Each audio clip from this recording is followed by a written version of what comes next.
Sign up for free Stratfor Intelligence. Simply enter your email address to receive 2 free reports each week.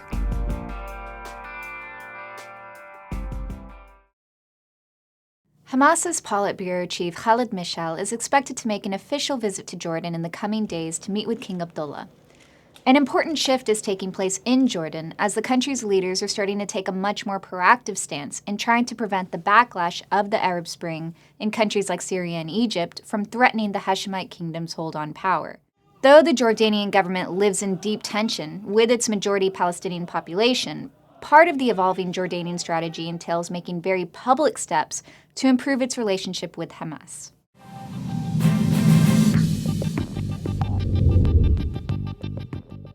Over the past several weeks, there have been several movements out of Jordan that have been very much out of character for the Hashemite regime, yet have been very revealing of how Jordan is viewing the growing uncertainties in its neighborhood. Jordan is preparing for a visit by Hamas Politburo chief Khalid Mishal, who is currently based in Damascus, to make an official visit to Amman along with Qatar's crown prince after Eid al-Adha.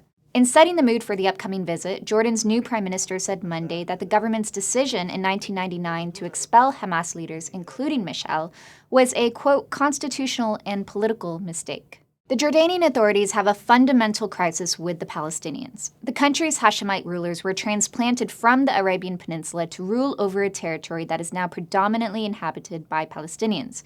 Jordan thus views groups like Hamas and any bid for Palestinian statehood as a direct threat to the sustainability of the Hashemite monarchy. This is why Jordan has a very healthy relationship with Israel, which shares common cause with the Jordanian government in keeping the Palestinians contained. That said, Jordan does place limits on its relationship with Israel, as it did in '97 when Jordan saved Mishal from an Israeli assassination attempt in Amman. Jordan sees the need to continue to engage Islamist organizations like the Muslim Brotherhood and Hamas. On the domestic front, Jordan has not been immune to demonstrations inspired by the Arab Spring. Most of the demonstrations have been led by the political arm of the Jordanian Brotherhood called the Islamic Action Front. But these demonstrations have been markedly different from those taking place in neighboring Arab countries.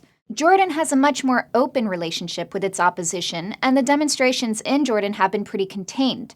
The opposition in Jordan is very aware of its limits and is not calling for complete regime change. Still, the government doesn't feel like it's completely dodged the bullet, and the Jordanian Brotherhood has been pushing in its negotiations with the government to welcome Hamas back to Amman. Jordan is also looking nervously at the political transition taking place in Egypt.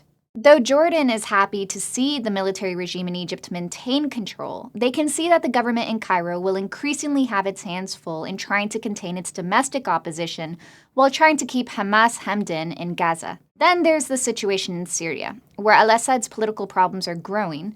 A great deal of tension exists between Jordan and the Syrian regime that's allied with Iran, but Jordan also relied on Syria for a long time to play its part in keeping Hamas in check. A lot of Hamas's finances, for example, run through Hamas's Politburo, which moved to Damascus in 2001.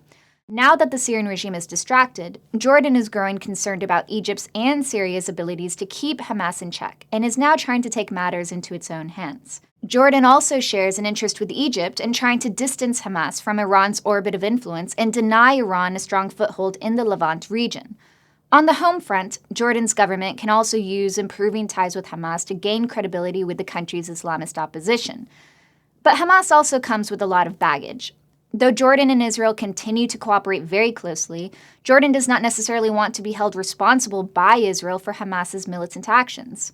Jordan and Israel also don't want to give Hamas an opportunity to gain a strong foothold in Fatah-controlled West Bank to threaten both Jordan and Israel. Still, Jordan may be contemplating the old adage of keeping friends close and enemies closer and making these positive gestures toward Hamas. Hamas also is weighing the merits of warming ties with Jordan. The group understands well that Jordan's intelligence and security apparatus works in very tight coordination with Israel and the United States, and so will be doing whatever it can to clamp down on Hamas's movements. Hamas is looking for a new home, and the Jordanian government may be seriously looking at the prospect of laying out the welcome mat for Hamas for its own strategic interests.